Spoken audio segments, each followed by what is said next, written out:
Goal this week provoked a storm of controversy by calling for the Champions League to change its selection criteria, as too many clubs are penalised by the current format. To test the theory, we held an entirely free draw. Chelsea. No seedings, no coefficients, Group D. no same country exemptions. Barcelona. Simply 32 teams selected into 8 groups entirely at random. Man City. So Pete, there's the draw, 8 intriguing groups and fascinating ties. But first take us through the rationale of why you did the draw in this way.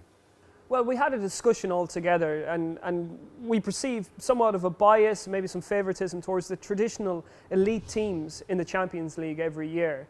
You know, you've got that same band of teams, the likes of, which includes the likes of Arsenal and Manchester United, who perhaps haven't been performing as strong as they used to in the competition over the past year or two, but still have enough coefficient points built in the eyes of UEFA to maintain their standing as a pot 1 team. Now, while there's teams like Borussia Dortmund, Paris Saint-Germain and Juventus in particular, who are still struggling to break into that pot 1 because of the likes of Arsenal and Man United being in there. And we think it'd be a little bit more fair if teams like that were given a better chance to establish themselves as pot 1 teams earlier and sooner than they currently are. 5 years, Dennis, do you think that is too long, looking back? Looking back, yeah, it probably is, and I think 3 would be acceptable. I understand where Pete's coming from, but I think you could get in a process of where you end up with the not so good teams in the quarterfinals playing against the top teams, and I think everyone wants to see the 2 top teams or the 8 top teams playing against each other. And okay, it's a bit biased in the way that it's panned out, because I think you'd be able to pick the 2 top teams out of each group that's going to go through. I think it's quite straightforward. And maybe one will get in and knock one of the top teams out. But myself, I prefer the way that it's done at the present moment. Maybe cut it down to 3 years. I think that would be acceptable. And but I like to see the top teams in the quarterfinals playing each other. I think it's more exciting. So Pete, we've got our very own group of death, despite the random draw. Olympiacos, Barcelona, Napoli and Juventus, much like, of course, the group of death from the real Champions League last time around. It's quite counterintuitive, isn't it, with the setup as it is, to still pit champions against champions? Yeah, well, UEFA do have these mechanisms to ensure that the groups are distributed evenly and you get clubs of different rankings all competing against each other. They also ensure that teams from the same national association don't now end up facing each other as Juventus and Napoli have done here.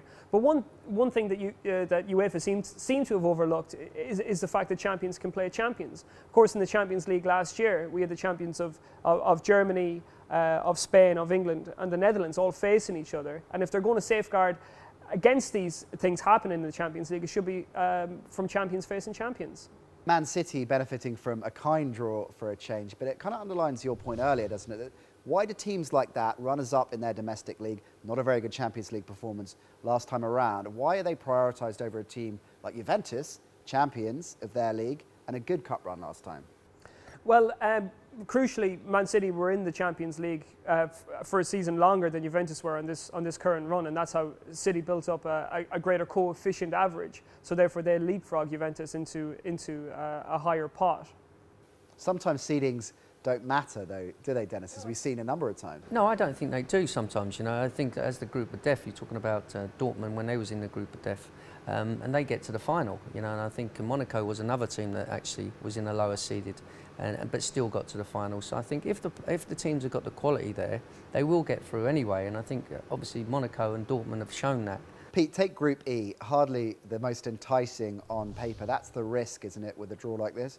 Yeah, it is. We see in open cup competitions sometimes, one element of the draw might be weaker than the other. And it does mean that teams who don't usually get the exposure of a last 16 or a quarter final, they have the chance to go a little bit further, earn a bit more money and give themselves a little bit more relevance on that world stage. And by keeping the biggest teams apart and filtering them into the last 16 in the way that UEFA probably wants for TV revenue, it does deny these smaller teams that opportunity. So a weaker group, while it might be the most enticing prospect from a television perspective or from a stadium perspective, can still be good to deliver new teams to the latter stages of the competition. We can blame the governing bodies. We could say it's all about money, Dennis, but isn't that what we want as well? We want to see a last 8 with all the big heavyweight teams in. We want to see the sexy teams, don't we, in the last 8. We want to see all the big teams playing each other.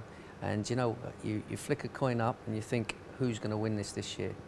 So Pete, what are the practical options and considerations moving forward, do you think?